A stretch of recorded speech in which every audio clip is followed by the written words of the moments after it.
All right, so welcome to the Whole Life Women's Panel. I'm Christy Yao. I'm on the National Committee, and I'm Vice Chair of the State Committee of Maryland.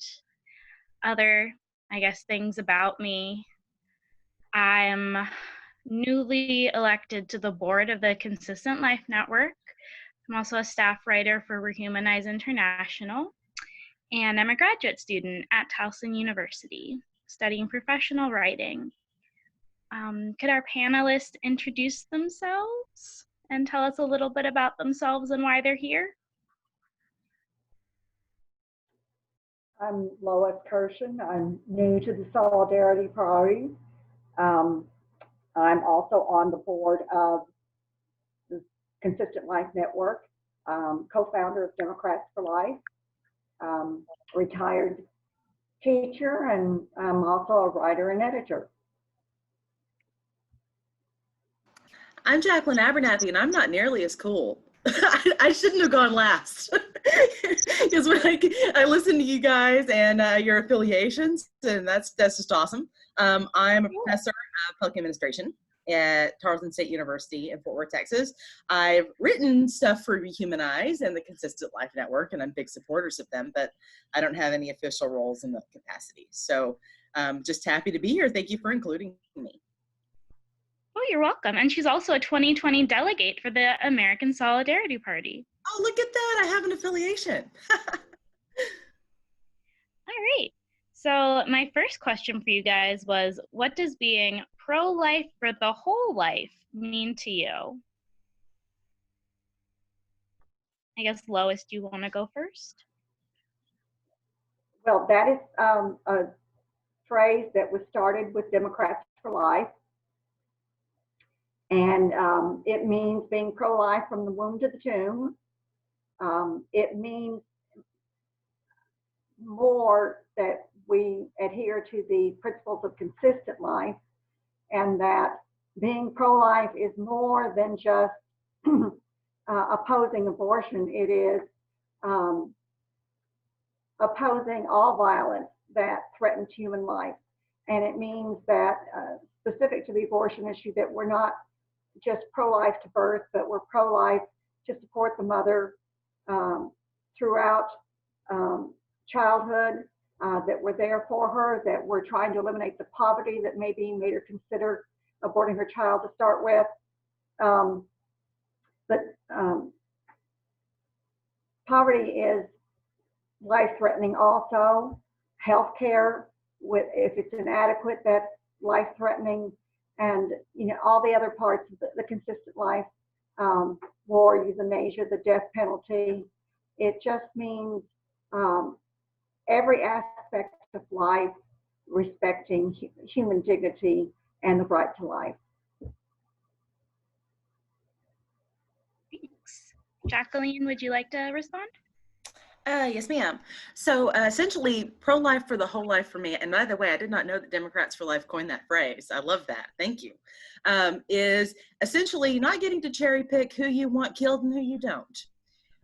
Because there's a lot of interesting rationalizations for why, oh, I'm pro-life, but I'm pro-death penalty. Or, oh, no, I'm pro-life, but I'm okay with physician-assisted suicide. Or, oh, I'm pro-life, but, embryonic stem cell research. And there's always the same flimsy rationales on why some life is deserving of life and other life is not deserving of life. And it's essentially rationalizations to pick which groups of human beings you think deserve to live. And I don't really see a whole lot of difference between the groups that Republicans decide are deserving of life and that arbitrary idea of, well, if you're innocent, you deserve to live, but if you're supposedly, air quotes, guilty, you don't. Or the Democrat side of things of, oh, if you're born, if you're no longer dependent on a woman to live, then therefore you are deserving of life, and otherwise you're not.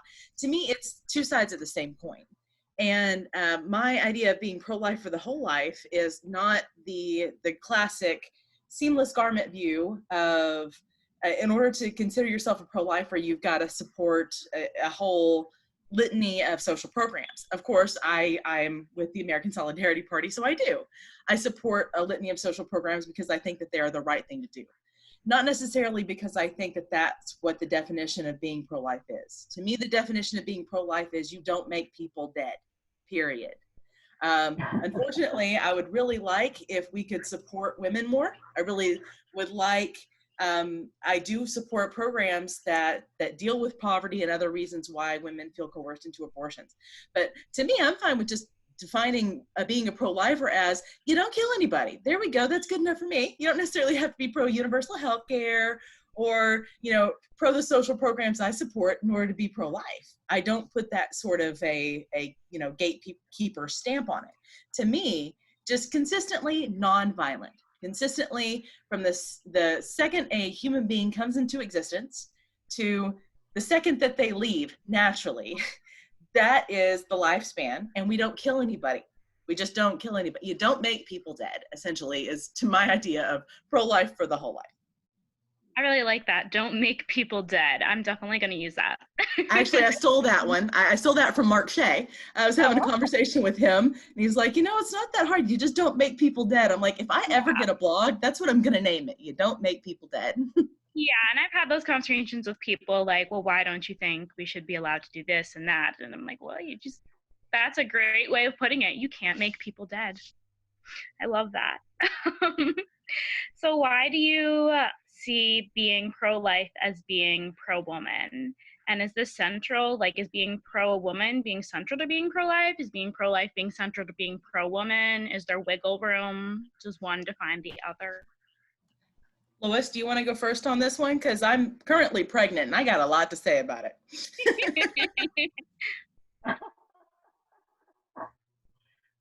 Well, I might add, Christy, when I tried to put my visual on, it said that the host has it blocked. So likewise, I can't use mine either. Want people to see me, but I'm not having a great hair day, but I think it would be better for the video if we could actually have video. Yeah, sorry, I didn't realize that I was doing that. I'm gonna try to, if you wouldn't mind, like, I guess just like, you can still go on with your answer and I will try to figure out how to get your video up. Okay, and we're talking about how being pro-life is pro-woman and pro-woman is pro-life, right? Yes.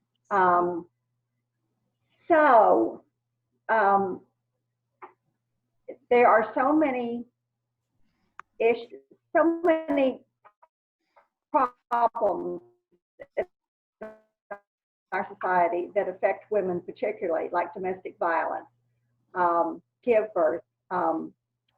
We're the ones more usually who take care of children and so forth. So if you're pro-life, then naturally you're, as Jackie said, you know, not trying to make anybody dead.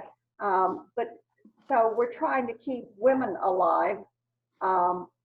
If we don't want to harm anyone, then it is ridiculous for our opponents to say, oh, you're just trying to hurt women, because we don't want to hurt anybody. And that, of course, includes women. But since these issues, particularly pregnancy, childbirth, abortion, most specifically affect women, to be pro-life means helping women to get through one of the most important times of their lives and helping their children. If you are, my opinion is that to be a true feminist, you have to be pro-life, because abortion hurts women, if I can borrow the phrase from our friends at Pro-Life Feminists. The damage done to women through abortion, not only the physical dangers, but the emotional dangers, the mental health issues, the lifelong regret, all these things fall upon the woman. The man just walks away, and he probably really does succeed in not ever thinking about it, but she rarely does not think about it forevermore. So if you're pro-life and you want to help her have the most positive experience instead of the negatives that go with abortion, then that is a pro-woman thing to do. And it's throughout her whole life, though, too, to protect her from domestic violence, to protect her from the feminization of poverty. All these things, if you're a feminist and you want to empower women and make them equal in society, then you have to have them living well, so to speak, to do that. Thank you. Oh And yeah, can I piggyback on that, Christy? I'm so sorry? Oh, I think you guys can start your videos. Oh, okay. I hope. Oh, there we go. Yes, absolutely. The word feminist, I mean, it's taken on its own connotation throughout the years. Originally, the original feminists were abolitionists, and the idea of human transcending, race and gender and things like that. When I said I am pregnant now, month-old. So that was a little bit of a surprise. I have a 3-year-old.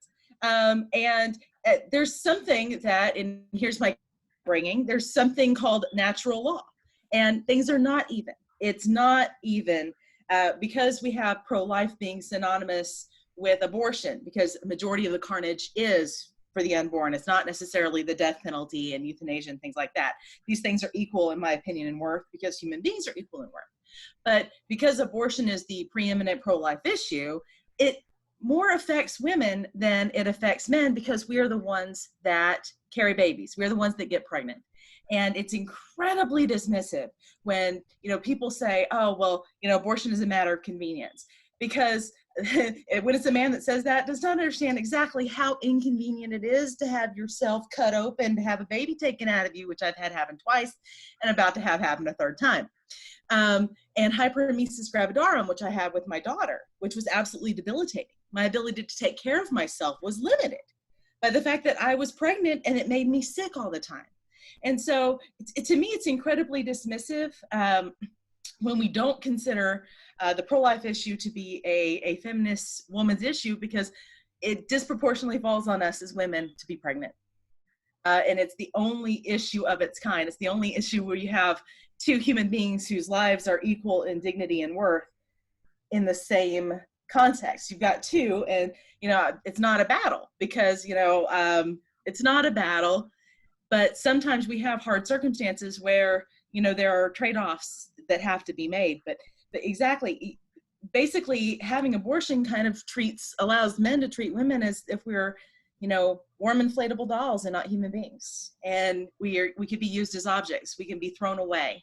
And like Lois said, it's not that easy. We, maybe, there's an abortion and we try to move on with our lives, but that's not so easily forgotten as, a man in a situation with a one-night stand that just walks away. And so this is kind of a funny story. I hope that you guys will appreciate. When I was doing my first childbirth class with my 3-year-old son, the way they simulated contractions in childbirth class was a clothespin on the finger for the daddies. A clothespin on the finger. And I looked at the nurse that was teaching this class. I'm like, if we want to be a little bit more accurate, can we put this clothespin somewhere further south? She's like, you can do that at home. And so I'm in the middle of labor, and my husband's standing there beside me, and I've got a nurse on the other side. And I'm in the middle of a contraction so hard, and my husband says, baby, I know what you're going through because of that clothespin. And I started laughing because I knew that he was making fun of the whole thing. But the nurse that knows about that exercise just shot him daggers, like, how dare you say that? And it was funny. And I'm like, please don't make me laugh in the middle of a contraction. That's like sneezing in the middle of a contraction. You're not making things better. I appreciate it. That was my first pregnancy, and that was relatively easy. When I had my daughter, I was pregnant with my daughter, and I had hyperemesis, and my husband told that joke again, I wanted to set him on fire. I'm like, baby, I know you're trying to help, but no, don't say that I know what you're dealing with, even ironically, because you really don't. So it's natural law. Things are not even. So the stakes are a little higher for a woman to be pro-life than a man to be pro-life. And I feel like being a pro-life woman is kind of putting our money where our mouth is. I think another important issue about being a feminist and being pro-life is in the case of sex slaves, slave human trafficking. It is women who are targeted the most, and so you know, if you're against violence and you want to protect women, that's pro-life. That's our definition of pro-life. And you know, I know that feminists are concerned about that, except that some radical feminists promote an open sexual life in such a way that it actually promotes sex trafficking. But more specifically is the issue of gender selection, having abortions because the baby isn't the right gender. And again, the female child is the most targeted. And we have a tremendous imbalance in India and in China of too many males being born and not enough females because they don't value the female. And so there's a direct relationship between being feminist, which means believing in the equality of women, and being pro-life, which means we believe that women have a right to life at every stage. So it is totally twisted that feminists do not, you know, jump up and down in opposition to to gender selection abortions. Some of them a little bit will say, well, you know, that's not quite right, but they're still saying, well, abortion is a good thing. You know what? You just reminded me something that drives me absolutely crazy. And it's this idea that, you know, women can't be equal unless we have the ability to not be tied down or limited by pregnancy. And to me, women can't be equal unless we're allowed to physically be women and have the same opportunities that men do. So instead of telling me that I have got to change something about myself if I want to have equality in the workforce, which to me is not equal, you're basically telling me I have to have surgery or pills or whatever in order to be equal. We are fundamentally not equal until women are treated as having the same opportunities in the marketplace, in the workforce that men do. And let me give you an example that's going to get me in trouble. This is I started my tenure track job when my son was newly born. And then I just had a daughter, and I'm about to have another child, surprise, surprise. And my tenure clock has not stopped. And some places stop it automatically. Wait a second, it's not necessarily equal. If you've had to take, FMLA, which does not necessarily apply to only women, men can take it to leave. But if you have to take time away, then that really shouldn't count against you in the time you have to accomplish so much in order to make a case for tenure and promotion. But it doesn't.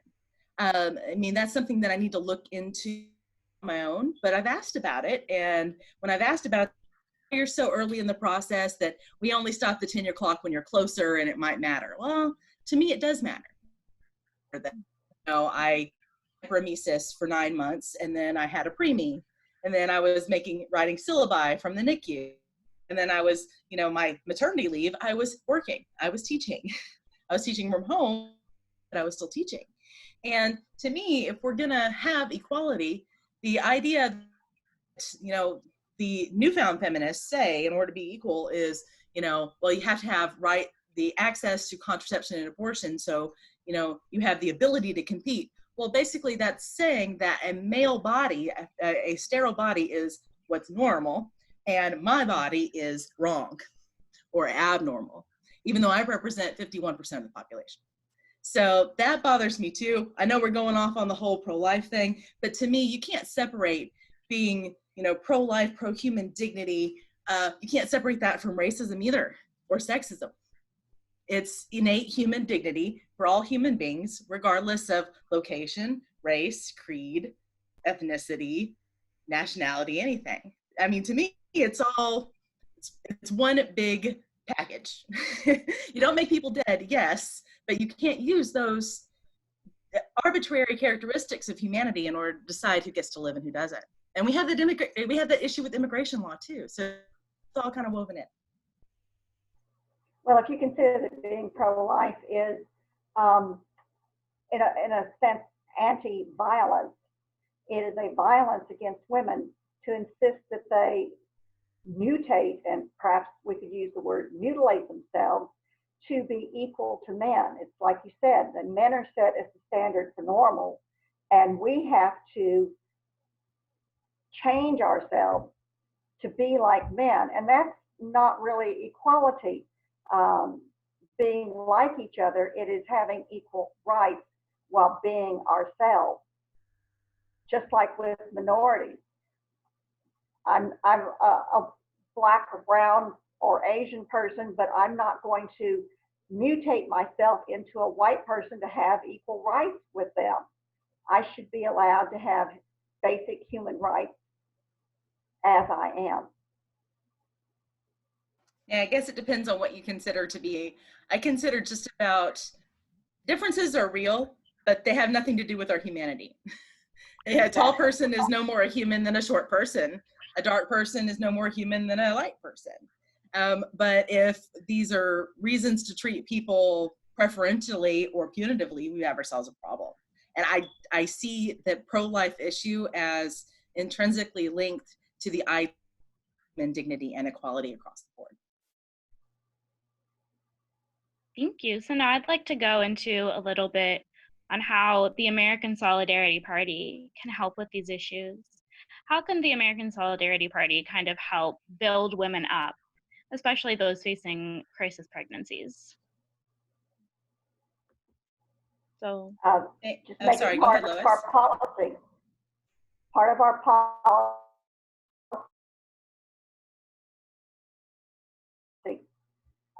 to pro-life legislation or pro-woman legislation, like strong and laws against domestic violence, to put in support for pregnant and parenting students or pregnant and parenting women, period, to work to alleviate the feminization of poverty. All those, we need to have programs that we propose for legislation that support women. You know, I did the math and it was a back of the envelope sort of thing. So it definitely didn't have scientific rigor, but looking at a way of having a leave policy, because the United States is in Papua New Guinea are the only developed nations in the world that doesn't have maternity leave. And to me, it's discrimination if you have an entire group that represents over 50% of the population that gets pregnant and has babies, but yet we aren't accommodated. It's not that we're asking for special treatment. It's that I just contributed a human being that is that will be a worker. That, I mean, this is something I have just added to the economy. So it's not like I'm asking for a handout in order to have the ability to recover. And that would definitely pay for itself in opportunity costs and things like that. It'd be a lot more productive if I wasn't trying to work from a NICU, right? And so I did some back of the envelope calculations of the number of people that use the Family Medical Leave Act, which is kind of our equivalent of maternity leave, which is an absolute total joke, and a small payroll tax based on the average amount of pre-tax deductions. So looking at, you know, the gross amount and like I said, it was very crudely done, but a small payroll tax optional, we can even make it optional, of 0.5%, not even a full percent, 0.5%, no one would miss it. And you can opt in or opt out, would more than cover 6 weeks of anybody that needed FMLA. So it wouldn't necessarily just be for women, you know, with definitely pregnancy and childbirth qualify. It would be for men. It would be for someone taking care of a family member that's, you know, convalescing from surgery, or, you know, a parent that's dealing with a terminal illness, which is, by the way, when my mother was dying, I had to quit my job and take care of her. I had no other options. It was, you know, keep my job and abandon my mother, or quit my job and just pray everything was going to be okay. And so policy-wise, I don't see anybody opting out of a 0.5% payroll tax when they have the option to use it. Anything that qualifies as FMLA, we already have the bones for that. We already have the and it's not borrowing from Social Security and overburdening that. It would be an optional opt-in. Like, so maybe $30 a year you would miss, perhaps. It depends on how much you make, obviously, but $30 a year for the option of being able to take up to 6 weeks. It's a good place to start. And I can see this as something that would have broad bipartisan, and if you include us, tripartisan support. That's great. And I guess I'm not so sure about the Republicans, but I would hope. Oh, well, you know what? You're absolutely right, because FMLA, when I went back and I looked at the debates surrounding FMLA, it didn't say that any organization had to pay. You know, it was unpaid leave. The Republican opposition at the time, I think this was like early 90s, insisted that this would be the end of small businesses. So you're right. I'd like to think that the fact that you can opt in or opt out might, you know, help alleviate that, but who knows? Yeah.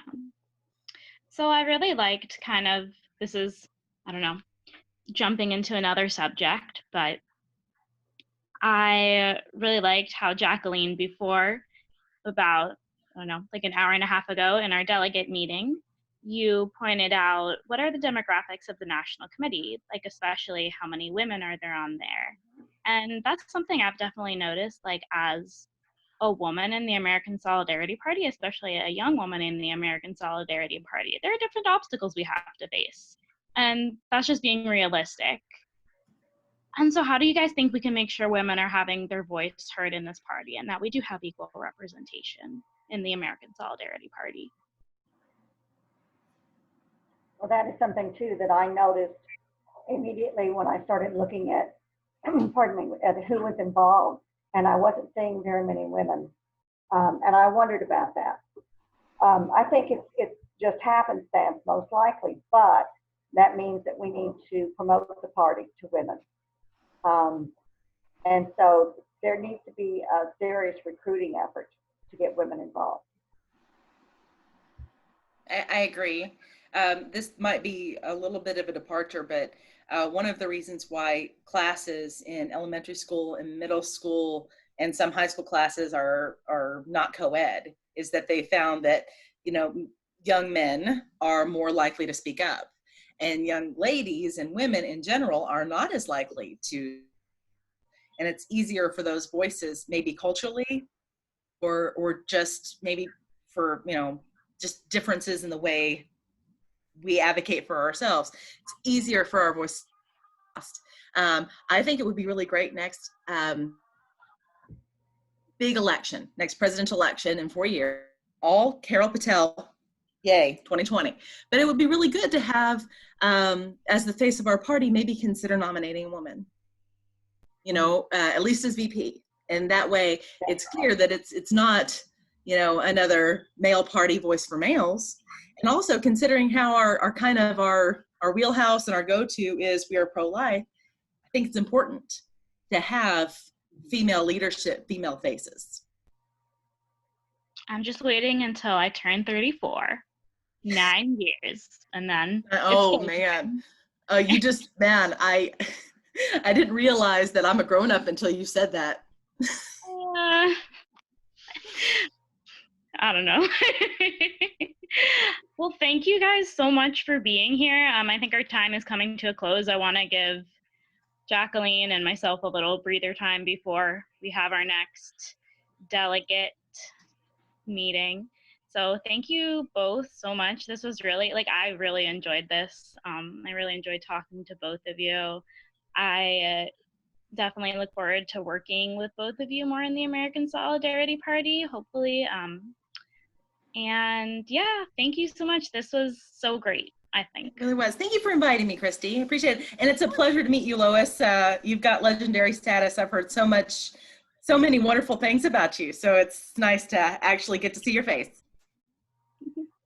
Well, it's very nice to meet you all too. And I'm thinking we've got 2 Texans here, since you're at least working in Fort Worth, living in Fort Worth.